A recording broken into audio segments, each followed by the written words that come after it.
दिवस पिंड देतात. आता मेल्यानंतर पहिला पिंड तिथं देतो आपण अग्निडाग द्यायच्या टायमाला, बरोबर. तो पहिला पिंड दिल्यानंतर त्या पिंडातून त्याचं मृतात्म्याचं शरीर तयार होतं. तुम्ही म्हणता महाराज तो तर मेला आणि शरीर कसं काय तयार झालं. आता तुम्हाला सांगतो, पिंड दिल्यानंतर त्या पहिल्या पिंडामधून त्या पहिल्या पिंडाचे 4 भाग होतात. किती ऐकताय ना? 4 भाग. पहिल्या 2 भागातून मृतात्म्याचं शरीर तयार होतं. तिसरा भाग जे यमदूत घ्यायला आलेले असतात पाहुणे गाडी घेऊन, त्यांना खायला देतात. आणि चौथा भाग ते जीवात्म्याला खायला देतात, बरोबर. पहिला पिंड. पहिल्या पिंडानंतर काही मध्ये जाळण्याची प्रथा आहे, काही मध्ये पुरण्याची प्रथा आहे, बरोबर. तर पहिला जो पिंड आपण देतो त्या पहिल्या पिंडातून 4 भाग होतात. 2 भागातून त्याचं शरीर तयार होतं. तिसरा भाग ते यमदूत खायला घेतात आणि चौथा भाग त्याला खायला देतात. त्याच्यातून त्याचं पिंड देह तयार होतं. आता इथं गल्लत करायची नाही बरं का. देह 2 प्रकारचे. आता वर्ष श्राद्धानंतर जो देह मिळतो तो वेगळा. मेल्यानंतर जो पिंड दिल्यानंतर जो देह निर्माण होतो त्याला हातभाराचा पिंड देह, त्याला म्हणतात पिंड देह. तो पिंड देह निर्माण होतो, बरोबर. आणि 9 रात्रीतून तुम्ही जे 9 दहाव्यापर्यंत पिंड देतात, 9 पिंड, बरोबर. दररोज एक पिंड दिला जातो.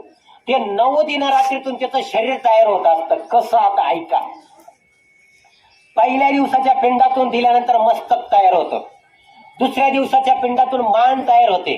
पहिल्या दिवसाच्या पिंडातून मस्तक तयार होतं. दुसऱ्या दिवसाच्या पिंडातून मान तयार होते. तिसऱ्या दिवसाच्या पिंडातून हृदय तयार होतं. चौथ्या दिवसाच्या पिंडातून पृष्ठभाग म्हणजे पाठ तयार होते.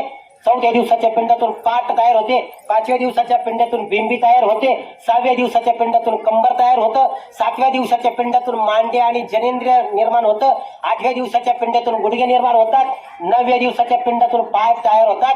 आणि 10व्या दिवसाच्या पिंडात त्याला भुकेची जाणीव होते. 10व्या दिवशी तो मृतात्मा आहार रूपात प्राप्त झालेला असतो. म्हणून 10व्याच्या दिवशी आपण मेलेल्या माणसाचा आवडतीचा पिंड देतो. देता की नाही? आपले खाली बसलेले म्हणतात बाई बाई बाई त्याला चहाचा लई शौक होता, चहा द्या तरच त्याच्या पिंडाला कावळा शिवल. काही म्हणतात, आता या व्यासपीठावर बोलला नाही पाहिजे पण बोलतो तरी, काही म्हणतात तो एवढी ठेवा. काही म्हणतात त्याला गाय छापचा शौक होता, तेवढी गाय छाप पुढे ठेवा तरच पिंडाला कावळा शिवल. म्हणजे हे खरं आहे महाराज. का बरं? कारण 10व्या दिवशी तो आहार रूपात प्राप्त झालेला असतो आणि मेलेल्या जीवात्म्याला प्रचंड भूक लागलेली असते. म्हणून त्याच्या आवडीचा पदार्थ 10व्याच्या दिवशी पिंडाला ठेवला पाहिजे तरच कावळा शिवतो. नाही तर काही जण म्हणतात काही दर्शनाचे राहिले बरं कोण पा ते नाही राहत, त्याचा आवडतीचं ठेवा लागतं तेव्हा तो कावळा शिवतो महाराज. त्याच्याशिवाय कावळा शिवत नाही. म्हणून मेलेल्या माणसाला 10व्या दिवशी भूक उत्पन्न झालेली असते. म्हणून त्या 10व्याच्या दिवशी आवडीचा पिंड ठेवायचा.